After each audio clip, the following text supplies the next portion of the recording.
I'm a liberal, and I have been pretty much all my life. As new issues come into my radar, with no previous experience on them, I tend to fall toward the liberal side of things for whatever reason.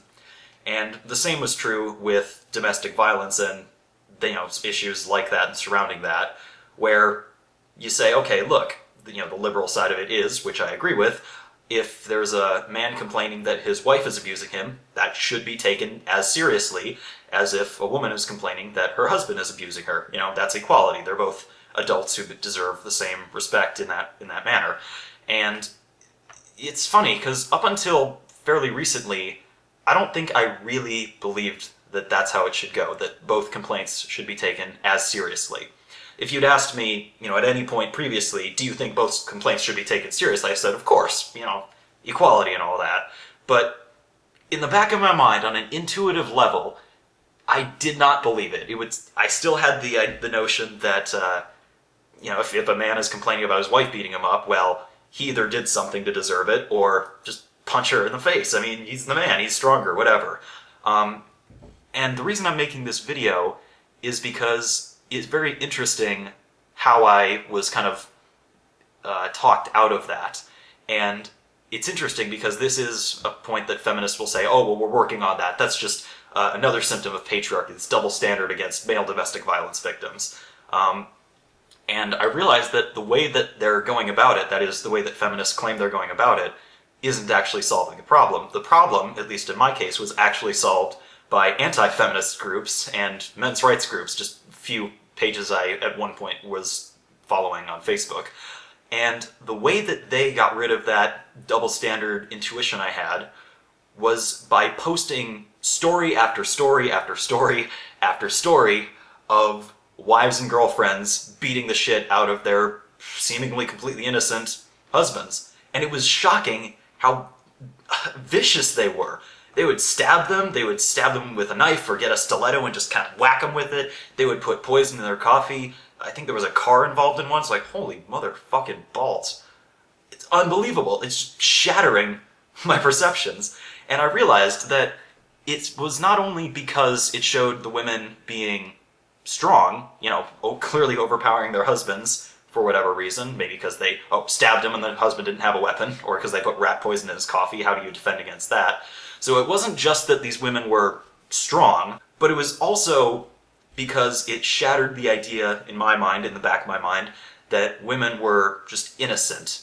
And I realized that, through these Facebook posts, like, holy shit, women can be just as vicious and horrible as men. Just never had seen it. And it's interesting because the feminists who say, oh, well, we're working on that, that's just, yeah, I know that's a double standard, but that's just because patriarchy thinks that women are weak. It's like, well, no, it's also because we tend to think that women are innocent.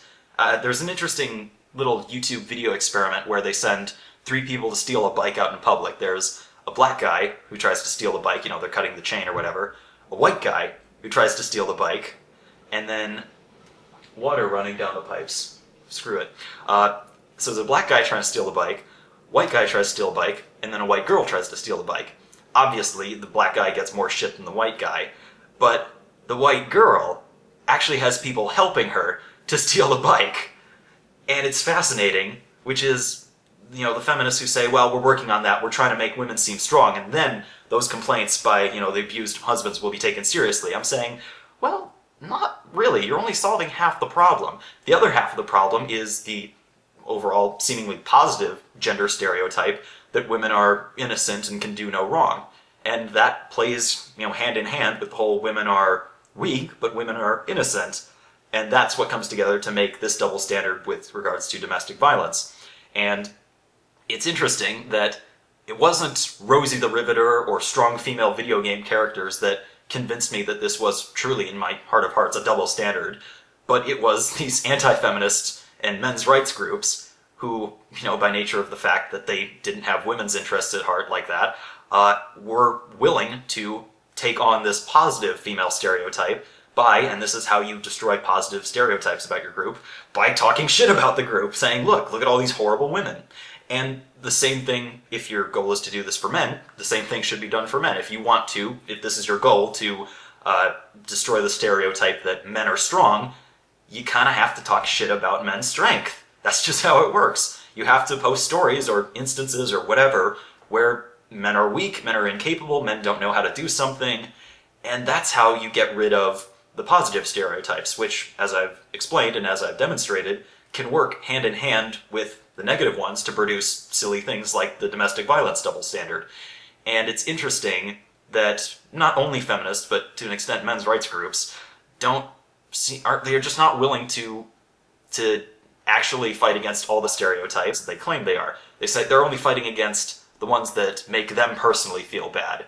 It's like, well, we're feminists, we can't badmouth women because that would be anti-woman, and we can't do that, even though it's clearly part of the problem. And I think a similar thing can be said of men's rights groups. I can't really say, I'm not too familiar, but that's what I wanted to talk about, and it was interesting just how it took the demolition of not only a good stereotype, but a bad stereotype to get rid of this intuitive double standard in my mind.